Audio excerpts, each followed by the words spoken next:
Hi, my name is Miles, and this is my 2011 Ford Transit Connect, which I purchased for the kingly sum of $2,700 and then converted into a living working space so that I could travel the country telling a few interesting video stories and showing you places you probably haven't seen before.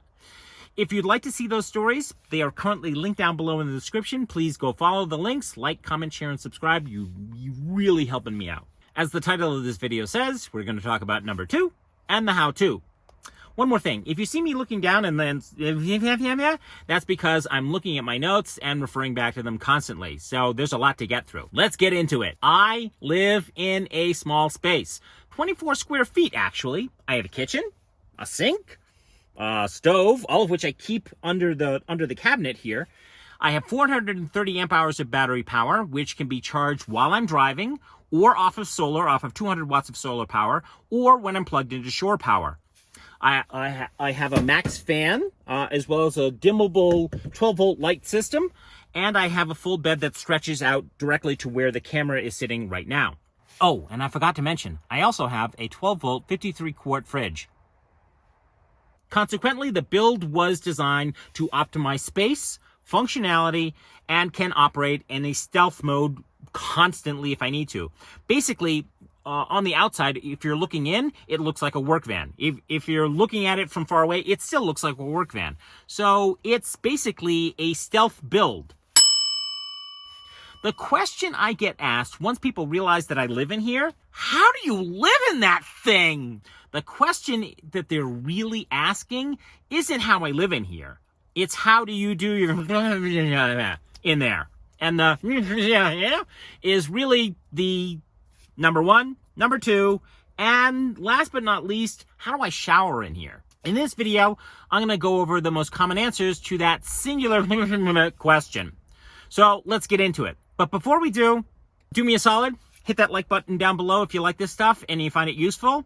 It helps me out with the YouTube algorithm. Not to mention, while you're down there, you might want to hit that subscribe button. I'm just saying, just throwing it out there. And right next to that is the notifications bell. Please hit that to be notified every single time I upload new content. And there is a boatload of new content, a whole lot of new content coming that I have planned and that I'm going to put out rather soon. And there's a whole lot more that's sitting here. There's like 180 videos that are sitting here, which reminds me that if you are a Patreon subscriber, you get to see all the stuff that I post on a day-to-day basis. Every day I post a new video. So you have access to that stuff for $1, $3, $5, $7, whatever you can afford, because that money goes directly into my gas tank. It helps me pay for the insurance on this van, and more importantly, puts a little bit of food in the old gullet so that I can continue to travel the country, telling you a few stories that you probably haven't heard before, and showing you places that you more than likely haven't seen before. And if you have, smile, nod, and wave. All right, let's get into it. The question is, how do you live in there? The answer is very simply, actually. However, there are 3 implied questions in that question, in that really simple question. Question number 1 is, where do you shower? Well, there are multiple ways to do this in a micro build like this. One is I could go get a national gym membership, and because I don't have a whole lot of money right now, I can't actually go do that. I need to conserve money because I need money to put gas in the tank and food in the stomach, so not so much with that idea. But you can go get a national gym membership, and there are a whole bunch of those, so go research those online and go get. All right, that's 1. 2 is that for $15, you can pull into a Love's truck stop and spend the kingly sum of those $15 and walk into an amazing shower. Best $15 I've ever spent in my life. You can get squeaky clean that way. That solves your problem immediately. However, it gets rather expensive over time if you want to do that every single day. Another answer to this question is a portable solar shower, which is basically a bag with a shower nozzle attached to it. You stick it on the roof, let it warm up, and then droop the shower nozzle over the side and shower that way. There are a couple of problems with this. One, you're basically exposed while you're taking a shower, and if you want to, shower then you're pretty much going to have to be very, very, very sequestered when you're doing that, which is why a lot of people will open up their back doors, close them at a V, cover the V so that you can't see through the windows if they have windows there, plop the shower head right in between that, and then you have a covered space that you can shower in. There's a tiny little problem with either one of these solutions, is that if you're living in northern climates or while you're visiting northern climates, doing that in the middle of the winter, because you're basically going to freeze your nipples off. So not so much with that idea. The last option is the option that I use, and that's this guy. These are basically baby wipes. To be fair, there are adult wipes, which are actually well constructed, and they will allow you one sheet to do your whole body. Way cool. They're just insanely expensive. However, these are baby wipes that I bought at Walmart for $3 and you get 300 of them.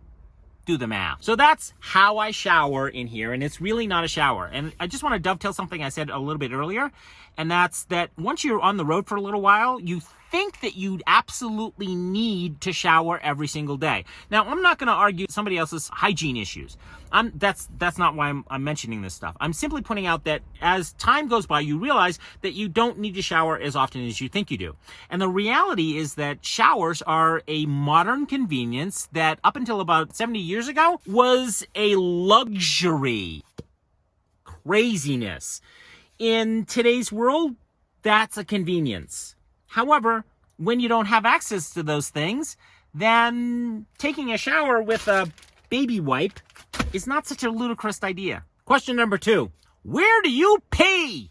Well, the answer to that question is really, really simple. Actually, there are 2 answers to this question. And the first one is really obvious. Anywhere that will allow you to pee. Anywhere, basically, anywhere that you can stop that will allow you to use their restroom, go do. Really simple. Answer number 2, on the other hand, is when you're on the road and you're not near any place where you can actually borrow somebody else's restroom, or near a rest stop, or if you're out on BLM land, where do you pee? Well, you could, go off into the bush and pee on, some nice bush, but that's not all that nice. My answer to this question is I use an empty 1-gallon jug. However, my secret to this is in order to eliminate the urine smell that's going to happen from this, I'll put 2 squirts of Dawn in here before I use this, and then add a little bit of water, swish it around. And then I can use this until it gets full, and it never smells. Ever. And this is true for men or women. It does not matter. All right. However, for the ladies, you're going to need a special adapter that you can get at any hardware store. And it's like $1, and that's this guy. It's a funnel. A funnel will allow you to use the jug like this.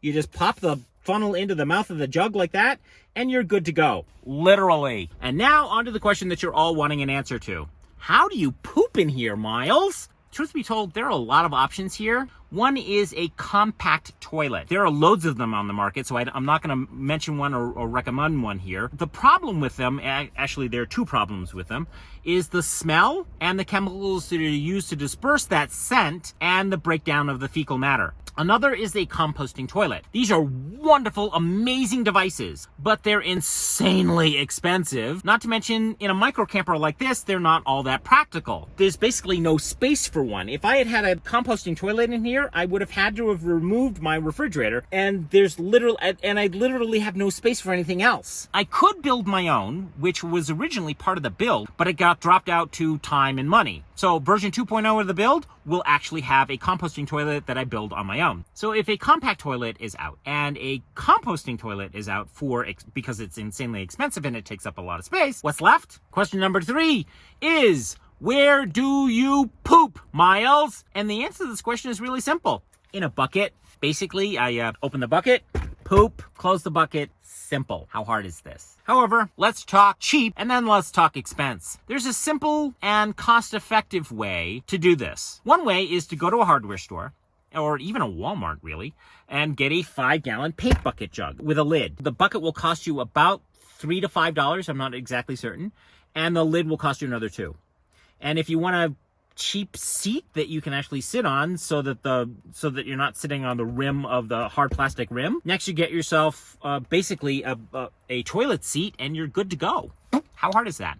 Next, you get yourself some plastic bags and some wood chips. You're going to need the wood chip. And then you line the plastic bag with the wood chips, do your business, cover the business with your wood chips, and then put the lid over the bucket, and that's it. Bing, bang, boom, you're done. There's just one little problem with this. And that problem is that eventually you're going to have to dump this stuff. It is for this reason that I need to stop right here, tell you that you do not want to ever, ever, ever dump this stuff anywhere that you can, or even in a hole, or to put it out with the garbage. That is a major no-no. A, that's contaminating the trash, believe it or not, and B, it's illegal, and C, it's really bad karma. Most cities and most municipalities get rather persnickety and tend to ban vanlifers, that's you, for this reason alone, because people dump their bio waste wherever they see fit, and that's just not cool, baby. So where do you dump your poop? An actual dump station, which you can find on ioverlander.com. These dump stations will cost you anywhere between $10 and $15. You pay your fee, you dump your stuff, you are good to go. However, sometimes you can check the local municipality that you're currently in, and you can go to their Waste Management Resources website, and they usually have something there about where you can deal with cat or dog poop. That's where you can dump your biomatter. And now, to my solution. I splurged with the help of a patron, Bill, thank you very much, Bill, who basically donated some money so that I could go get a Luggable Loo. And the reason why it's called a Luggable Loo is because it has a handle right there. This is an all-in-one solution. It's basically a 5-gallon paint bucket that comes with a toilet seat. Ta-da! Way cool. There's just one little tiny problem with it. That seat cover doesn't act as a lid for the paint bucket, which means that you're going to have a little bit of scent in your bucket, and we don't necessarily want that. So I splurged and went and got a paint bucket lid. Hey, look at that. Once you get the bucket, you're also going to need to poop into something, and that's where I splurged again and got these guys. These are double duty. They're made by the same company. Reliance makes the Luggable Loo. These are about $18, and the Luggable Loo is about $18. It comes with this, the toilet seat, but it doesn't come with the lid. You have to go get that on your own. So basically, you're going to be out about $40 for a box of 6 double duties and the Luggable Loo. Ideally, you really do want to go get the splurge for the lid, $2, and you're done. That's it from this neck of the weeds. Really, and it is this neck of the weeds. Thanks a bunch for watching. I appreciate greatly. Do me a solid. Hit that like button down below. Helps me out with the YouTube algorithm. And while you're down there, I'm just throwing it out there. Hit that subscribe button to subscribe to my channel. And right next to that is the notifications bell to be notified every single time I upload new content. And there's a boatload new content coming, so please hit the subscribe button and the notifications bell, which reminds me, this is also user-supported content, which is Mr. Miles' way of saying that I am flat, broke, po, and need some cash. $1, $3, $5, $7, whatever you can afford. It puts gas in the tank and food in this stomach so that I can continue to travel the country telling a few stories and showing you places that you probably haven't seen before. And if you had, smile, nod, and wave. Nonetheless, I need some help. $1, $3, $5, $7, whatever you can afford. It helps me out with the insurance, the gas, and the food. Find the Patreon link down below. And the reason that I say this is because YouTube is not paying me a rat's dime for this stuff. I need 1,000 subscribers and 4,000 watch hours, and I have neither at the time of this recording. So if you could like the video, watch the video all the way through, and a whole bunch more, that would be great. But if you want to, help out the channel, $1, $3, $5, $7, whatever you can afford, I would be grateful. Thank you very much for watching, and I look forward to seeing you somewhere along the road.